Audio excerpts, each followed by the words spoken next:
benvenuti su Vampire Guns e nella mia officina. Oggi, approfittando del primo montaggio della mia nuova pistola, vi facciamo vedere un tutorial sul rimontaggio della 1911/2011.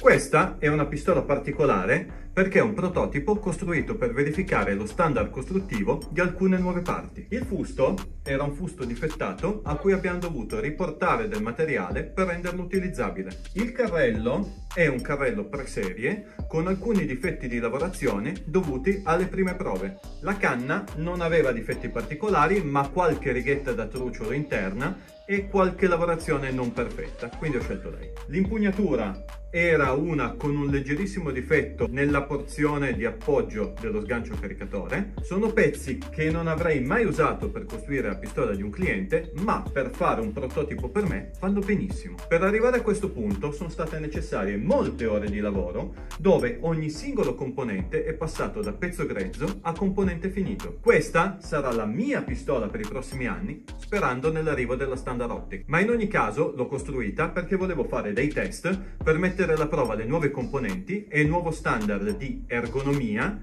e bilanciamento. Ora iniziamo le operazioni di montaggio. Questo non sarà un tutorial su come costruire o assemblare una pistola, ma vi farò vedere le tecniche che io utilizzo ogni volta che rimonto una pistola, magari dopo una riparazione. Per qualcuno potrebbe essere utile. Io di norma parto dal carrello e rimonto percussore, estrattore e chiaramente piastrina di blocco del percussore. Vado a mettere il carrello in verticale, un po' d'olio perché per un po' non ne rivedrà, quindi andiamo a oliare bene sia la sede estrattore che la sede percussore. Andiamo a dare un filino anche d'olio su tutte e due, tanto non è un problema, il percussore tocca nella sede esclusivamente in questa porzione qua. Quindi anche se c'è un velo d'olio non lo frena in nessun modo, ok? Estrattore lo posizioniamo anche a lui sui punti di contatto qua, qua e poi chiaramente nella porzione posteriore. Andiamo a dare un po' d'olio, che anche perché questo è veramente nuovo, l'ho già tensionato precedentemente in fase di premontaggio. Andiamo semplicemente a spingerlo in sede e metterlo in posizione. Fatto quello, inseriamo il percussore con il mignolo della mano che va a poi tenere fermo il carrello e a spingere col pollice la piastrina. Andiamo a gestire l'uscita dell'estrattore per evitare che si incastri, ok? Anche perché siamo belli pieni d'olio, quindi usiamo questa tecnica per riuscire a far quadrare tutte e tre le cose, quindi piastrina, estrattore e percussore. Spingo in sede. Una volta fatto quello, vado a cercare la posizione corretta della piastrina anche in relazione all'estrattore. Una volta che la piastrina è puntata, noi possiamo semplicemente andare a spingere in sede il tutto, perché tanto il percussore è tenuto in posizione dalla testa della piastrina e quindi blocchiamo. Andiamo a occuparci impugnatura e fusto. Qua ho già montato in posizione il grilletto e lo sgancio caricatore che lo tiene fermo. Questa è una particolarità delle 2011. Nella 1911 il fusto è un pezzo unico, però concettualmente è identico. Nelle 2011 dobbiamo andare a unire anche il fusto e l'impugnatura con le boccole e le viti. Adesso, come prima cosa, diamo un po' d'olio nelle superfici in modo che ci sia comunque qualcosa che faccia da cuscinetto tra metallo e metallo, anche se non le apriremo per molto tempo. Anzi, smontare l'impugnatura è una cosa da fare solo in situazioni particolari. Nell'ordinaria manutenzione è molto meglio non toccarla.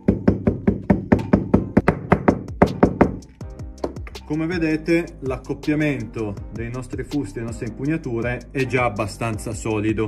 In ogni caso È molto importante che questo accoppiamento venga curato il più possibile, perché se un domani l'impugnatura dovesse prendere gioco si romperebbe. Anche se sono entrambi in acciaio, comunque il quantitativo di vibrazioni è tale che porterebbe l'impugnatura a rompersi. Infatti una componente fondamentale è la fattura delle boccole, che deve essere fatta in un determinato modo da recuperare il gioco andando a trazionarle, ma devono essere anche controllate dall'utente per evitare che se prendono gioco non ce ne accorgiamo e l'impugnatura si muova. Nel caso in cui vediamo che trazionando in questo modo, anche con le boccole avvitate, l'impugnatura ha preso un po' di gioco, dobbiamo sostituire immediatamente le boccole. Allora, puntiamo la boccola, poi svettiamo in questo caso perché c'è un po' di sabbia annegata nel Cerakote, quindi puliamo la sede. Diamo una pulita anche alla vita e trazioniamo. Ok.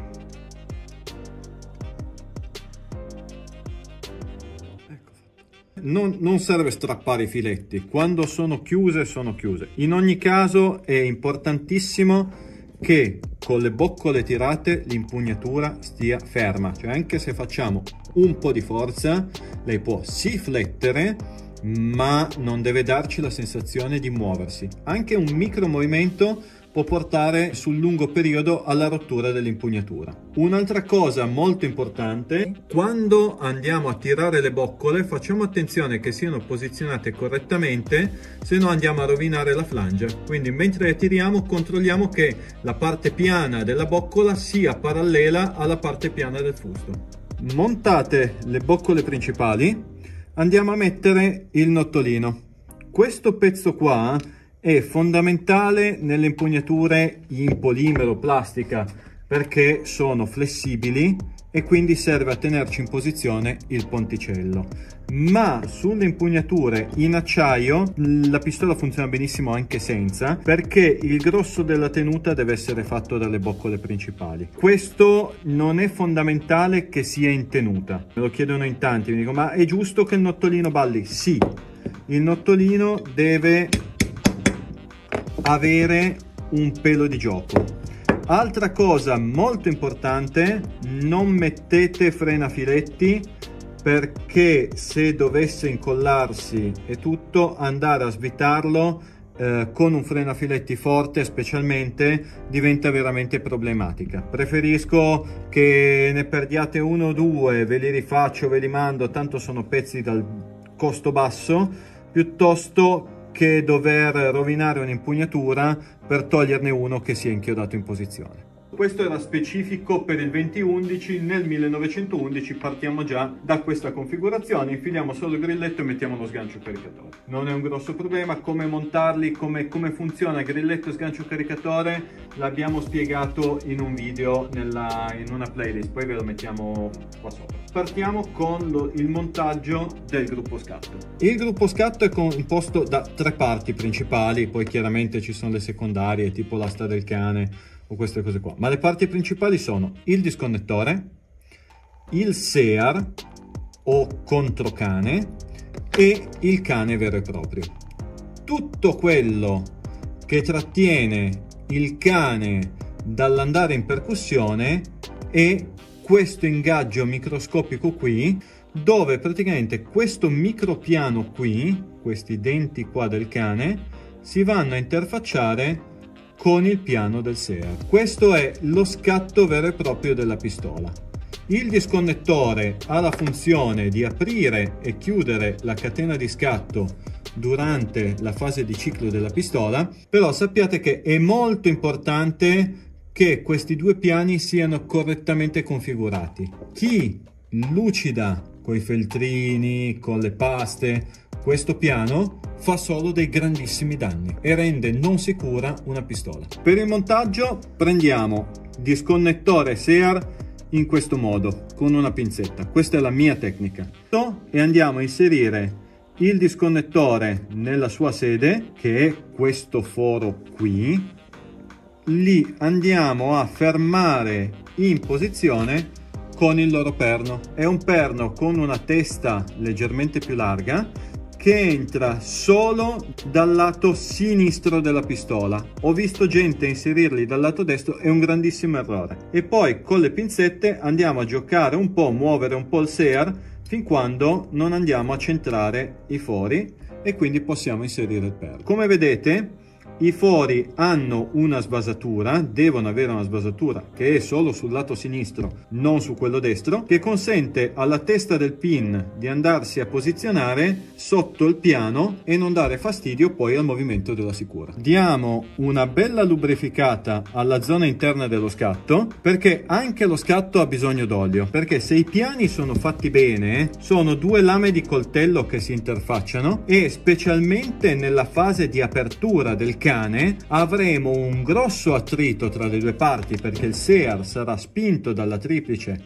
contro il cane appena il disconnettore apre, vedete che lui già scende, e quindi di conseguenza se non c'è olio avremo un consumo della parte interna dei denti del SEAR e della testa dei denti del cane, che alla lunga può crearci problemi e rovinarci lo scatto. Diamo un'oliatina anche al cane, molto importante l'hammer strut, specialmente quelli che hanno l'asta del cane in titanio, devono cercare sempre di far entrare un po' d'olio tra il pin e l'asta, perché se no con l'accelerazione di apertura della pistola il cane viene indietro a una velocità molto alta, il foro sull'asta si ovalizza e quindi andiamo a buttare l'asta del cane e se non ce ne accorgiamo ad avere problemi alla pistola, tra cui mancate percussioni e anche possiamo avere dei problemi di presentazione del cane perché l'asta spinge non nella maniera corretta. Inseriamo il cane in posizione al pari del SEAR, inseriamo il perno sempre da sinistra verso destra e abbiamo impostato la catena di scatto. Lo scatto è montato. Adesso pezzo chiave di queste pistole, che è la molla triplice, non ha una difficoltà particolare di montaggio. Quello che dobbiamo fare è posizionarla nella sua sede sopra tutto, quindi deve stare sopra l'impugnatura nel suo incavo in questo punto, sopra il disconnettore col rebbo centrale e sopra il SEAR con il rebbo di sinistra. Quindi dobbiamo inserirla posata sopra tutto quanto. Ma se la inserissimo così sotto il SEAR, il nostro scatto non funzionerebbe perché terremmo sempre il SEAR aperto. Quindi molto importante, questo è il punto critico del montaggio del 1911, avere la triplice sopra tutto, sopra 1, sopra 2 e sopra 3. Questo è la leva di apertura della sicura dorsale, che nelle mie pistole direttamente non è prevista in quanto la dorsale nasce senza niente, senza ingaggi, non funzionante. Posiamo un secondo la pistola e andiamo a comporre il mainspring housing. Allora, il mainspring housing è composto da 5 parti: il dorsalino, quindi l'housing vero e proprio, il pin di fermo, il mainspring cap superiore, cap inferiore e il mainspring, la molla del cane. La prima cosa, andiamo a mettere un po' d'olio qua dentro. Voi non avete idea di quanto sia importante avere l'olio nei mainspring housing, specialmente in quelli in acciaio. Quando il cane viene indietro, spinto dal carrello, la molla si comprime ad altissima velocità e striscia sui bordi della sede. Ho visto molle mangiate letteralmente con delle spire che in una porzione laterale, perché comunque la molla quando si comprime un po' tende a storcersi, anche se è guidata, ho visto molle con proprio delle spire sotto quota, sotto sezione, mangiate dallo scorrimento nel mainspring housing. Per il montaggio andiamo a comporre 1 e 2, gli abbiamo già messo l'olio qua dentro, inseriamo per il cap inferiore il mainspring col suo cap superiore, predisponiamo il pin che, come per i perni del cane, ha un verso di inserimento, va messo dal lato interno, non da quello esterno. Ho visto questo errore fatto molte volte.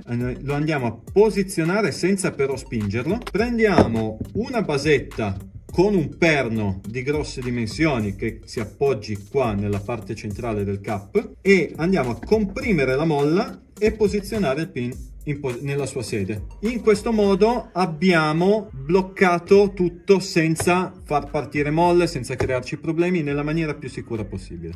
Riprendiamo il nostro fusto, il mainspring housing, controlliamo che la triplice sia rimasta nella posizione giusta, nel caso la riaggiustiamo, e andiamo a posizionare il mainspring housing a tenere ferma la triplice. In questo caso la nostra impugnatura in acciaio è molto precisa rispetto al mainspring housing, bisognerà farlo entrare un po' alla volta, nel senso che tende a essere molto duro in sede, anche per colpa del Cerakote. Una volta che la pistola sparerà i primi colpi con le vibrazioni che il Cerakote nelle zone di contatto si consumerà, uscirà e entrerà perfettamente. Ricordiamo sempre che questo è un primo montaggio di questa pistola. Andiamo a portare giù l'hammer strut e posizionare la sicura dorsale nella sua sede. Anche queste io le faccio veramente giuste e come sempre, visto che poi contiamo di non riaprirle per un lungo periodo, andiamo a mettere olio nelle zone di contatto in modo che ci sia sempre un cuscinetto che le tenga in posizione. Quindi inseriamo la dorsale in posizione. Come vedete questa è molto precisa, è uno zero gap tra i fianchi del fusto e la dorsale vera e propria. La mettiamo in posizione e poi dobbiamo giocare un po', nel caso aiutandoci con le pinzette, e riportare verso avanti, quindi in asse con la sede della molla del cane, l'asta del cane, per far sì che vada in asse con la molla del cane e quando andiamo a inserire il dorsalino in sede non si posizioni tra il dorsalino e la triplice, rovinandoci sia la triplice che il dorsalino. Quindi molto importante questa fase, ok? In questo caso, essendo appunto un primo montaggio, il dorsalino è un po' duro, un po' tricky da inserire, mi aiuterò col martellino in poliuretano, però serve un po' di mestiere perché al tempo stesso dobbiamo tenere giù l'hammer strut in posizione. Quindi adesso lo farò, ma non è esattamente come per voi sarebbe andare a smontare e rimontare un dorsalino di una pistola che ha già sparato. Ok, chiaramente il cane deve essere completamente abbattuto. Puntiamo il mainspring housing pin, quindi la spina del dorsalino, in posizione in modo che ce lo tenga e controlliamo che il cane scorra correttamente. Venga indietro e faccia anche il double click, quindi mezza monta completa. In questo modo avremo la certezza di aver montato correttamente la triplice. Se non lo dovesse fare, dobbiamo rismontare tutto e controllare di non aver sbagliato qualcosa. La pistola è praticamente montata, montiamo le sicure, che sono un pezzo che mette in crisi molti, soprattutto nella fase di rimontaggio. Adesso vi faccio vedere come si montano. Queste non sono sicure commerciali, sono sicure che facciamo noi, sono ricavate interamente dal pieno in 17,4 precipitato, sono un pezzettino un po' particolare e sono un grezzo che poi noi adattiamo sulle specifiche della mano del tiratore che utilizzerà la pistola per non avere punti di stress. Comunque ve lo faremo vedere anche questo nei prossimi video. Prima cosa da fare, il plunger. Questo è molto importante, un pezzo fondamentale della 1911. Sono un pin che è quello che andrà a tenere in posizione l'hold open, quello che quasi tutti insultano in mille modi quando vanno a cercare di rimontare la pistola e chiudere la pistola e montare l'hold open, che è quello che ci fa scappare l'hold open avanti e indietro, ci va a creare problemi. Una molla che è giusto che sia piegata in questo modo, perché così quando ce l'abbiamo nella sede non tenderà a cadere, e poi un pin invece posteriore che è quello che ci farà fare il click su e giù della sicura quando l'avremo montata. Ok? Quindi prima cosa lui, che chiaramente richiede olio, quindi andiamo a mettergli un po' d'olio qua, un po' d'olio nella sede e inseriamo il plunger in posizione. Questo l'abbiamo messo, controlliamo che spunti correttamente da questa parte, specialmente se abbiamo appena fatto un Cerakote dove magari rimane della sabbia nel fondo del foro, controlliamo che lui comunque si muova correttamente. Fatto questo, ci spostiamo dal lato di destra della pistola, andiamo a prendere, in questo caso la nostra sicura ambidestra, dargli un po' d'olio sugli accoppiamenti e inserirla nella sua sede, facendola entrare verticalmente parallela rispetto al cane, e una volta fatto quello chiudendola in modo che il braccetto si innesti nell'apposita fessura di blocco nel fusto, così non esce. Il fittaggio di questo componente qua è fondamentale per evitare di perdere la sicura di destra magari quando ce l'abbiamo a sicura inserita. Questo poi ne parleremo comunque nel video dedicato alle sicure. La pistola è praticamente montata, facciamo un check cane armato, inseriamo la sicura, vediamo che funzioni tutto. Se va tutto bene possiamo spuntare il pin del dorsalino e andare a posizionare la minigonna. Adesso in questo caso, ve l'ho già detto, la pistola è nuova, quindi è tutto molto piantato, molto legato. Comunque andiamo a togliere il pin. Chiaramente prima di mettere la minigonna andiamo a mettergli un po' d'olio, perché è probabile che non la smonteremo per lungo periodo e quindi tutte le superfici di contatto siano comunque abbiano un minimo di cuscinetto. Allora, il pin da puristi teoricamente si mette sempre dal lato sinistro con la conchetta verso di noi, verso l'alto. Io ad esempio ho fatto questo punzone, che è un punzone tondo fatto apposta per innestarsi nella conchetta e consentirmi di andare a mettere il pin senza rischio. Ok, allora, molto importante che non spunti eccessivamente dal lato di destra, chiaramente per i mancini è il contrario, se no ci va a dare fastidio alla mano quando andiamo a impugnare. Il fusto è interamente montato, l'ultimo pezzo da mettere è il bottone maggiorato dello sgancio caricatore, che però per scaramanzia io metto sempre per ultimo. Andiamo a posare il fusto, che in questo momento non ci serve, e montiamo l'ottica sul carrello. Questa pistola è una pistola senza mire tradizionali, l'ho creata apposta per la standard optic, con solo il dot. Come dot abbiamo scelto il footprint, quindi l'impronta dello shield, perché è quella che si sposa meglio con le larghezze della 1911, e come primo equipaggiamento gli mettiamo un 407K, che però vorremmo provare, adesso devo fare dei test, vorrei sostituire con l'EPS Carry, che ha delle dimensioni molto simili ma è un enclosed e ha alcune caratteristiche molto interessanti che poi vi racconteremo. Io non amo fare i recoil lugs, i pernetti che tengono in posizione l'ottica, perché secondo me se le viti sono montate bene, la fresatura è fatta bene, non sono necessari. Però preferisco sempre bloccare comunque in posizione l'ottica, e nel caso in cui la vite dovesse allentarsi, una vite o tutte e due dovessero allentarsi, ci salva comunque l'ottica dal cadere perché ce la tiene in posizione. Togliamo. Adesso le viti le abbiamo già fatte su misura, come vedete ce n'è una più corta e una più lunga, perché quella più corta va nel foro di destra, che è quello che è sopra il canale estrattore, e quindi se è troppo lunga rischiamo di bloccare e rovinare l'estrattore. Un po' di frenafiletti, in questo caso lo mettiamo sulle viti, perché lo mettessimo nei fori, specialmente quello di destra, finirebbe nel canale estrattore e ci bloccherebbe tutto.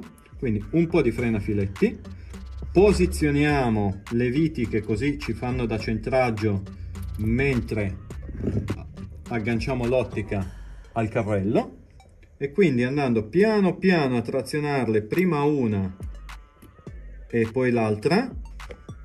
Adesso non serve chiuderle alla morte, basta portarle a contatto, anche perché l'ottica comunque non è indistruttibile. Le portiamo a contatto e poi diamo una leggera trazione supplementare, sperando che il frenafiletti prenda correttamente e eviti che ci si svitino. Pistola è praticamente fatta, dobbiamo mettere assieme i tre pezzi, siamo arrivati allo smontaggio da campagna. Asta guida molla, in questo caso abbiamo un'asta guida molla lunghezza piena con un reverse plug, perché la pistola è un bull barrel, quindi non ha bushing, e la boccola è trattenuta non dal bushing che non c'è, ma da un apposito risalto nel dust cover del carrello, che evita che lui salti fuori.